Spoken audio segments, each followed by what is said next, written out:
Desde el espacio académico de educación y sostenibilidad en América Latina de la Maestría de Educación en la Universidad Iberoamericana, hoy vamos a hacer un acercamiento histórico a la evolución de la educación sostenible. Los integrantes de este trabajo son los maestrantes Francisco Javier Estrella Granados e Ingrid Tatiana Santana Gutiérrez. Bien, en la introducción, básicamente es actuar en favor de un mundo más justo y sostenible, ¿sí? La educación sostenible surge como respuesta a los grandes retos de la humanidad, el cambio climático, la degradación ambiental, la desigualdad social y la necesidad de un modelo de desarrollo más justo y equitativo. La UNESCO en 2017 sostiene que la educación para el desarrollo sostenible no se limita a transmitir conocimientos, sino que busca fomentar competencias, valores y actitudes que permitan a la persona actuar en favor de un mundo más justo y habitable. Comprender su evolución histórica es importante porque nos permite identificar cómo a lo largo de las décadas se ha pasado de una visión ambientalista centrada en la conservación de los recursos naturales a una visión integral que articula lo ambiental, lo económico, lo social y lo cultural. A continuación, recorreremos su desarrollo histórico de las décadas de 1970 hasta la actualidad, resaltando los principios, hitos, documentos y aporte de autores que han marcado este campo.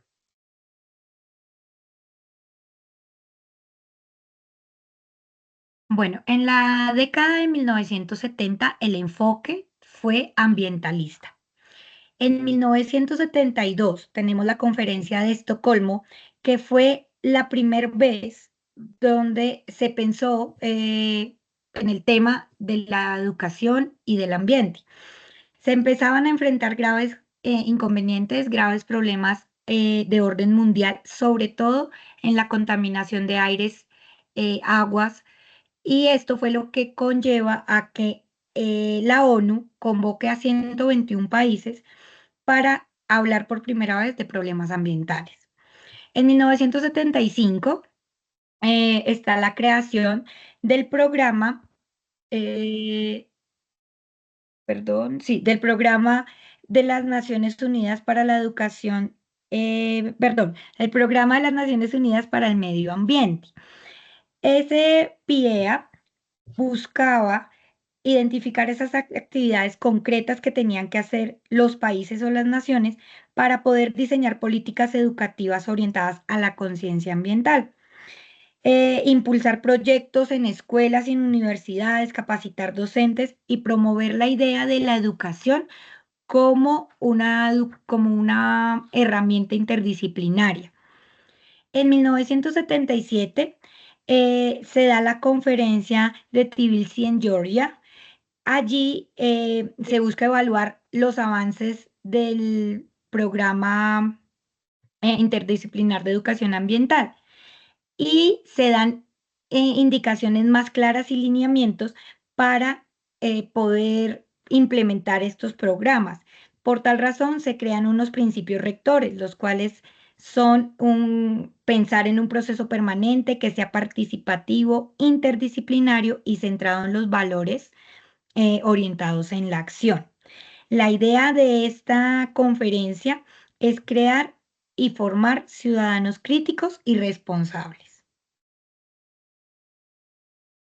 Listo. El concepto de desarrollo sostenible en 1980 básicamente es un informe de Brundtland que habla sobre nuestro futuro en común. Dice que satisface las necesidades del presente sin comprometer las capacidades de las generaciones futuras. Eh, entonces, desde el contexto, dice que básicamente, bueno, dice que en los años 80 se empezaba a ver que los problemas ambientales estaban relacionados con la pobreza, el crecimiento económico y la justicia social. Lo que pasó fue que la Comisión Mundial sobre el Medio Ambiente y Desarrollo, dirigida por Brundtland, publicó un informe histórico. Surge por primera vez el concepto de desarrollo sostenible, que básicamente buscaba satisfacer las necesidades actuales sin poner en riesgo las generaciones futuras. Una de sus importancias fue que marcó el giro de una educación centrada solo en el medio ambiente a una educación para la sostenibilidad, integrando factores sociales, económicos y culturales. En la década de 1990, el enfoque y lo más importante que sucede en estos 10 años es la consolidación de la educación para la sostenibilidad. En 1992, en Río de Janeiro, se lleva a cabo la Cumbre de la Tierra. De allí, 178 países adoptan la Agenda 21, que es un plan de acción para el desarrollo sostenible. Dentro de esa agenda, el capítulo 36 está enfocado en la educación, donde dice que esta debe ser el motor para poder llegar hacia el cambio de la sostenibilidad. En 1997 está la conferencia de Tesalónica realizada en Grecia. Allí el gran inconveniente que querían satisfacer o llegar a la solución tenía que ver con la desarticulación que había entre el concepto de educación y el concepto de sostenibilidad. Por tal razón, se comienzan a incluir dentro de en esta familia de educación y sostenibilidad conceptos como lo social, lo cultural y lo económico. Desde la educación se encuentra que esta conferencia busca tener una visión más integral y holística de la educación sostenible.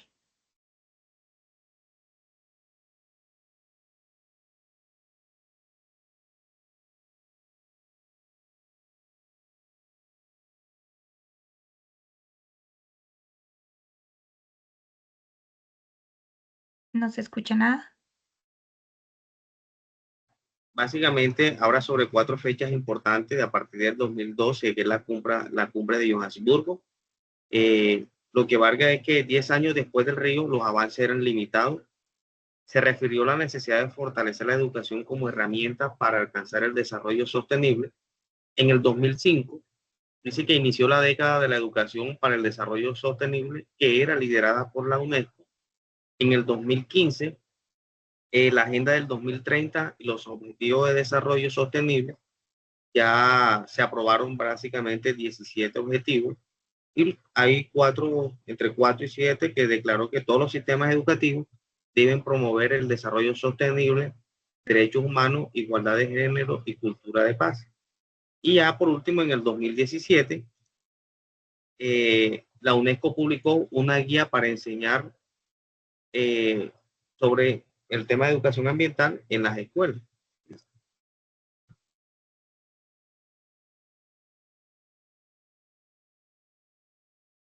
Bueno, para el 2020 afrontamos la crisis sanitaria que paralizó el mundo, que fue el COVID-19, y allí las escuelas se reformaron, pensaron en ser en unos espacios más flexibles, ser más justas, y es donde se logra entender la sostenibilidad desde la resiliencia, la inclusión y el acceso equitativo a la educación.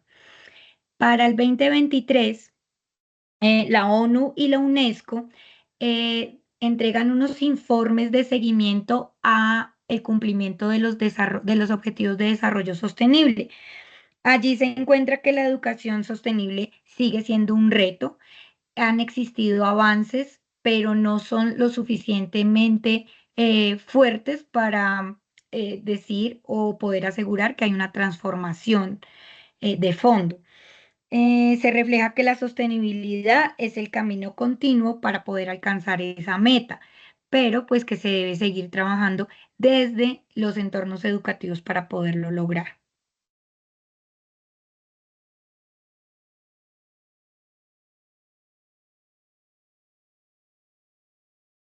¿No se escucha? Bien, entonces, una de las conclusiones, pues, a partir de ellas nacieron. La primera sería educación, herramienta de transformación, el buen vivir, transmisión de saberes, equilibrio, calidad, pertinencia, respeto y futuro equitativo. Bueno, eso era todo, compañeros. Muchas gracias. Compañera, ¿algo que Gracias decir? por su atención. Vamos a ver si ahora sí demoramos los 10 minutos de tener grabación.